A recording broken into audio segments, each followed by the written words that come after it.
और मैंने जब भरी सभा में इस पूरे विपक्ष से पूछा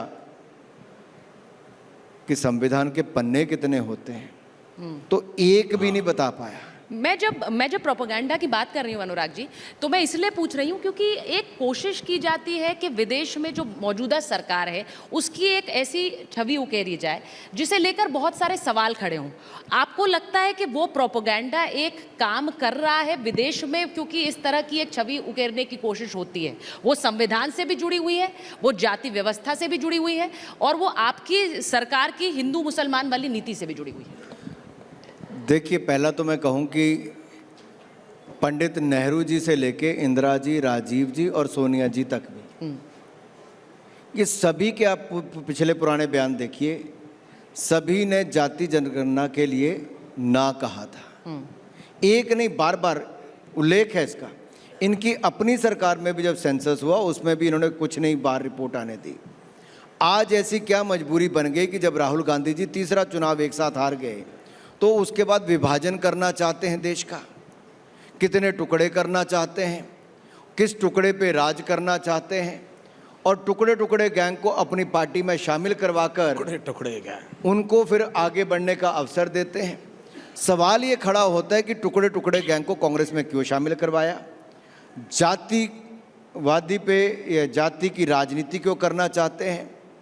और जब हमने एक सवाल पूछ ही लिया पार्लियामेंट में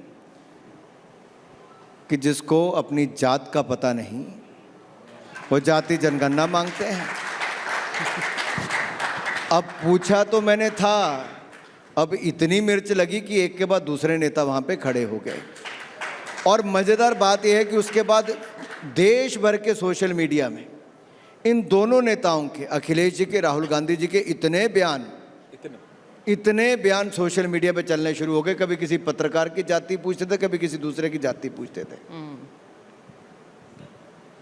तो जात का पता चला कि नहीं पता चला? आप नहीं मानेंगे, आप पता करें बिना मानेंगे नहीं।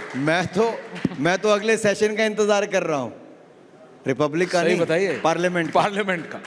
नहीं, लेकिन अनुराग जी, हरियाणा में बहुत सारी बातें की, क्योंकि आपने अभी प्रोपेगेंडा की बात की, तो सेम एक प्रोपेगेंडा चला। आपने मेरे सवाल का जवाब नहीं दिया, जात का पता चला कि नहीं? नहीं, आपको पता चलेगा ना पहले, साथ ही आपके अगले सेशन का इंतजार हमें करना है। कांग्रेस के लोग बहुत सारी चीज़ों के साथ बाहर आए, कोई कहता शहीद, कोई कहता कुछ। तो मुझे तो अभी, मैंने ये तो सुना था कि पिछली बार जब गणना हुई, जाति जनगणना हुई, तब जब शायद 40 लाख से ज़्यादा जातियों का पता चल पाया था। तो एक इन्होंने और जोड़ दी है, एक जोड़ दी है। तो अनुराग जी, क्योंकि आप प्रोपेगेंडा की बात कर रहे थे, तो वो प्रोपेगेंडा हरियाणा के इलेक्शन से पहले भी चला था कि बीजेपी हरियाणा हार चुकी है। आपसे पहले खट्टर साहब आए थे, उन्होंने बोला, मेरे को भी आके लोगों ने बहुत बोला था कि आप हार गए, लेकिन मेरे को उम्मीद थी कि हाँ, हम हाफ वे मार्क में हो सकता है 2-3 सीट कम हो, इससे ज़्यादा नहीं होंगे, और हम रेडी थे। लेकिन जो नंबर्स आए, दे वर अमेजिंग।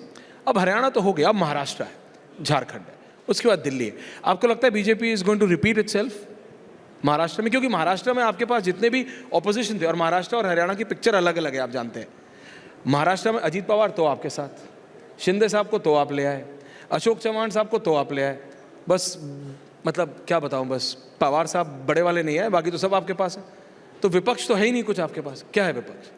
देखिए, पहले मैं हरियाणा पे जरूर कहना चाहता हूँ, जो हमारा काम है वहाँ पे बोला है।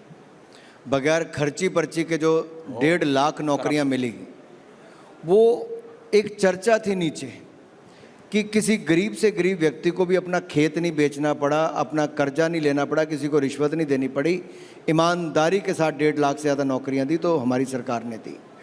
फिर वहाँ पर जो दलाल और दामाद की बात चली, तो पिछली सरकारों में दामाद के लिए जैसे ज़मीनें की गई और दलालों के लिए जैसे काम किया गया, वो जुबान पे लोगों के चढ़ा था। और दलितों का अपमान जो कांग्रेस के राज में हुआ, वो लोग भूले नहीं थे। कैसे? मिर्चपुर कांड अगर हुड्डा जी की सरकार में देखा जाए, 18 दलितों के घर जला दिए थे, 19 दलितों की बेटियों के साथ, महिलाओं के साथ अत्याचार, बलात्कार किए गए और कोई कार्रवाई नहीं हुई। उसके बाद साथ लगते राजस्थान में सबसे ज़्यादा महिलाओं के साथ अत्याचार, बलात्कार दलित और अनुसूचित जनजाति की बेटियों के साथ हुए और उनकी हत्याएं हुई, कांग्रेस की सरकार थी। तो इसका प्रभाव भी कहीं ना कहीं हरियाणा में था, और कहीं ना कहीं जो ईमानदार नेता के रूप पर हरियाणा में सुचारिता जी, आपको याद होगा वो उस समय आप खेल मंत्री थे और पहलवानों से बहुत मिलते थे, वो कुछ नहीं, फार्मर लॉ, जो फार्मर जो प्रोटेस्ट था, वो जो पहलवानों का जो देखिए, प्रोटेस्ट कई था, विषय आए। हरियाणा में उस कुछ समय नहीं। अनुराग जी खेल मंत्री थे, तो हाँ, मुझे लगता है वही। कि आज बहुत से देर लोग ये रात को जानना बैठकें चाहते करते हैं, थे। क्योंकि आपने उन पहलवानों से उस समय मुलाकात की थी। आज वही लोग अब राजनीतिक दल का हिस्सा होकर चुनाव लड़ गए, तो आज के समय में उनसे क्या कहना चाहेंगे अनुराग जी? मुझे लगता है खिलाड़ियों को राजनीति से दूर रहना चाहिए जब तक खेलते हैं। खेलने के बाद किसी को राजनीति में आना, सबका स्वागत है, किसी पे कोई रोक नहीं है, लेकिन खेल का प्लेटफॉर्म राजनीति के लिए उपयोग नहीं करना चाहिए, मेरा केवल इतना कहना है। जहाँ तक पहलवान, किसान और नौजवान की सबकी बात है, इन सभी पे देखिए अग्निवीर को एक बड़ा विषय वहाँ पे बनाया गया, या फिर किसान आंदोलन की बात की गई, पहलवान की बात की गई। इन सभी वर्गों में भारतीय जनता पार्टी को खुल के वोट पड़ा। जहाँ तक वो कहते थे कि जाट समुदाय एक तरफा वोट करेगा, मैं खुलकर कहता हूँ हमारे जितने इस पर वोट मिला है, समाज के सभी वर्गों ने बढ़ चढ़कर भारतीय जनता पार्टी को वोट किया, क्योंकि सबका साथ सबका विकास किया। हमने ये नहीं कहा कि जाट के नाम पे वोट दो, दलित के नाम पे वोट दो, फलाने के नाम पे दो। हमने कहा हरियाणा को आगे बढ़ाने के लिए वोट दो, बगैर खर्ची पर्ची की सरकार, बगैर दलाल दमाद की सरकार, और दलितों के स्वाभिमान के लिए वोट भी दो। तो ये हमारे हक में काम किया। तो फिर महाराष्ट्र में किसके नाम पे मांगे? काम के नाम पे हमारा जो काम है, देखिए आज महाराष्ट्र अगर देश में सबसे पहले कोई राज्य $1 ट्रिलियन इकॉनमी बनने की ओर अग्रसर होगा, तो उसमें महाराष्ट्र एक बड़ा राज्य है।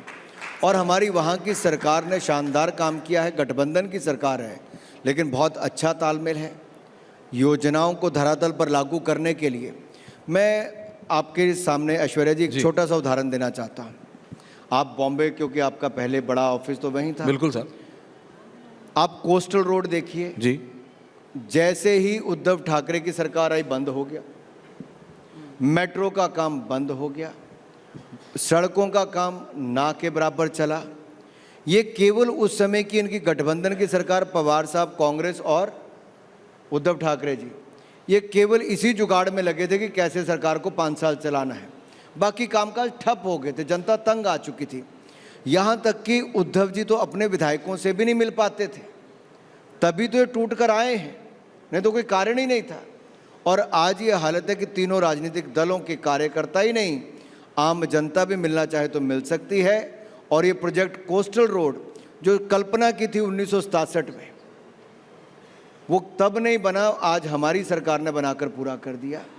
आज महाराष्ट्र को बड़े बड़े प्रोजेक्ट मिले जो शायद कभी सोचा नहीं था। हमारा आज तक का सबसे बड़ा जो पोर्ट है उसके लिए 76,000 करोड़ रुपया मंजूर किया है, तो प्रधानमंत्री नरेंद्र मोदी की सरकार ने उसका काम भी हमने शुरू कर दिया। अनुराग जी, हरियाणा की बात हो रही है, लेकिन हरियाणा एक ऐसा उदाहरण है जिसपे बहुत से लोगों ने, यहाँ जितने लोग बैठे हैं, हमने देखा कैसे एग्जिट पोल्स ने जो कहा सब धराशायी हो गए, कांग्रेस जीत रही थी, हार गई, आप लोग हार रहे थे, आप जीत गए। लेकिन ऐसा ही इससे पहले मध्य प्रदेश में भी हुआ, वहाँ पर भी जिस तरह से सरकार बनी, छत्तीसगढ़ में कांग्रेस उम्मीद बांध कर चल रही थी उनकी सरकार बनेगी, आपकी सरकार बन गई। मौजूदा समय में बीजेपी सबसे बड़ी पॉलिटिकल पार्टी बन गई है दुनिया की। आपको लग रहा है ये जो जीत है, ये जो एक टर्न अराउंड है, ये आप लोग कैसे कर पा रहे हैं, ये बीजेपी कैसे कर पा रही है? क्योंकि मैं संगठन से जुड़े सवाल भी आपसे पूछना चाहती हूं। देखिए, जनता के बीच में रहना, जनता के लिए काम करना, और भारतीय जनता पार्टी के कार्यकर्ता जो दिन रात एक करके, कोविड के टाइम पे लोग अपने घरों से नहीं निकलते थे, हमारा कार्यकर्ता सड़क पे चल के लोगों को मास्क भी देता था, अनाज भी देता था, खाना भी देता था। दुनिया के किसी राजनीतिक दल ने नहीं किया जो भारतीय जनता पार्टी के कार्यकर्ता ने किया। और मैं इसलिए कहता हूं क्योंकि मैं उस संगठन से आता हूं, हमने काम करके देखा है।